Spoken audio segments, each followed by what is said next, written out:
Assalamualaikum warahmatullahi wabarakatuh. Izin memperkenalkan diri, nama saya Aprilia dengan NPM 2413053123 dari kelas 4D.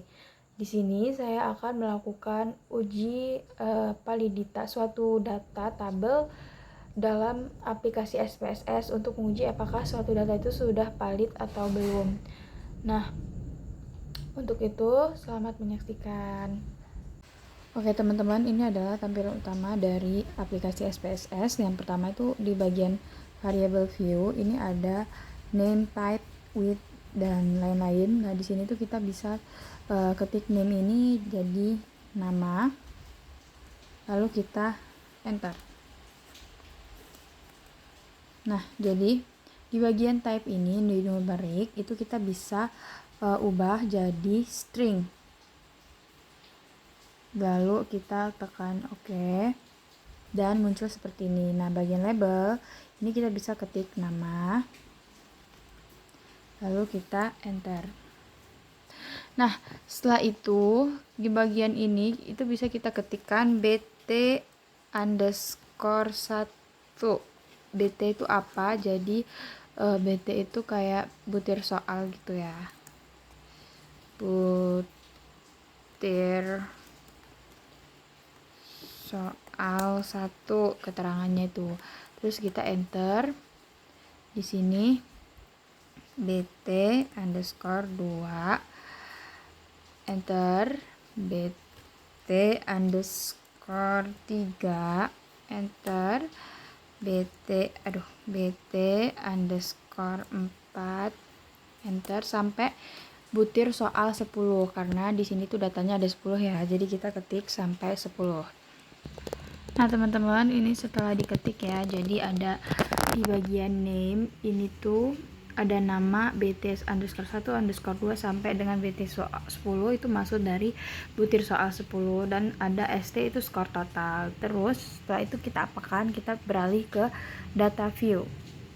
Nah setelah di data view itu muncul nama bt underscore 1 bt underscore 2 sampai dengan st skor total. Nah ini kita akan masukkan data dari tabel yang sudah disediakan ya. Di sini tuh nama ini kita jadi singkat S1. Kenapa S1? Karena ya siswa 1, terus siswa 2, siswa 3, siswa 4, dan sampai dengan siswa 10. Nah terus di sini tuh akan diisikan data tapi secara manual. Karena nanti secara manual, jadi di videonya mungkin sampai di sini, lalu nanti kita transisi menjadi sudah penuh ya, karena tidak memungkinkan untuk mengetik dengan satu tangan. Selanjutnya ini S2, S3, terus S, nggak bisa lagi, salah tuh,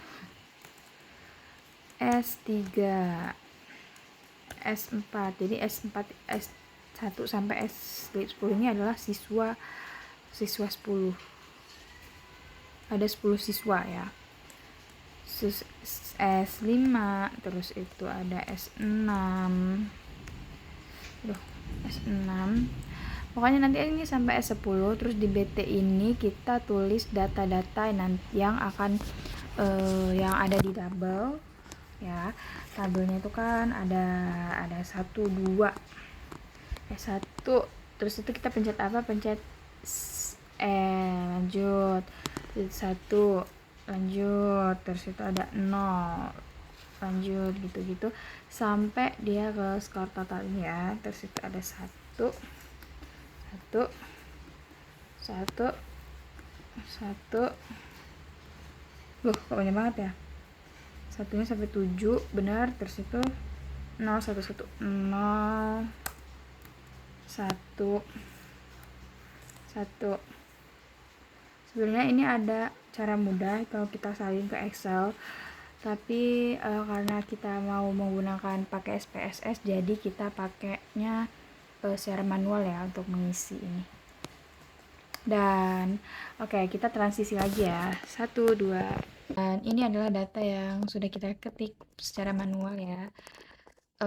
Terus itu selanjutnya apa? Selanjutnya adalah kita beralih ke kita klik analyze. Nah terus kita setelah analyze kita pilih correlate. Habis kita pilih correlate, terus itu ada bivariate, ini kita klik. langsung muncul seperti ini. Lihat nih, butir soal semua itu kita CTRL A, lalu kita klik tanda panah ke kanan ini.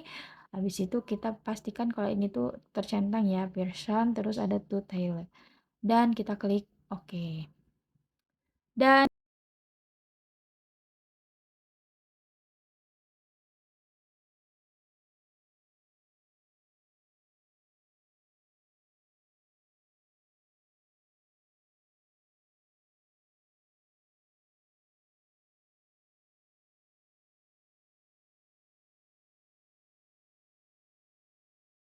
di skor totalnya itu adalah 836.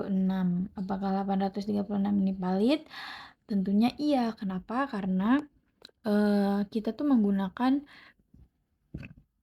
data ke-10 dari Airtable. Airtable product moment, di mana Airtable product moment itu adalah nilainya sebesar 0,576, sedangkan di sini adalah 836. Apa syarat dari validitas itu? Syaratnya adalah ketika R hitung itu lebih besar dari R tabel. Jadi 836 sama 576 lebih besaran 836. Nah, selanjutnya kita lihat nih Pearson correlation nomor 2 itu 699, berarti nomor 1 valid, nomor 2 juga valid. Terus yang nomor 3 itu ada 200. Nah, di 200 ini tuh bisa dikatakan data tidak valid. Mengapa? Karena dia berada di bawah R tabel, di mana dia di bawah 576, jadi ini dikatakan tidak valid. Terus yang nomor 4 juga tidak valid karena dia 0,98. Terus nomor 5 juga tidak valid nih karena dia kayak benar tidak valid, pokoknya tidak terhingga, tidak ada hasilnya. Terus yang nomor 9, nomor 5, 6. Nah, nomor 6 itu apakah valid apakah tidak, itu kita lihat ya. Butir butir soal 6. Nih, butir soal 6. Apakah valid ataukah tidak? Itu aduh. Butir soal 6. Ini valid apa enggak? Ini jawabannya adalah ini.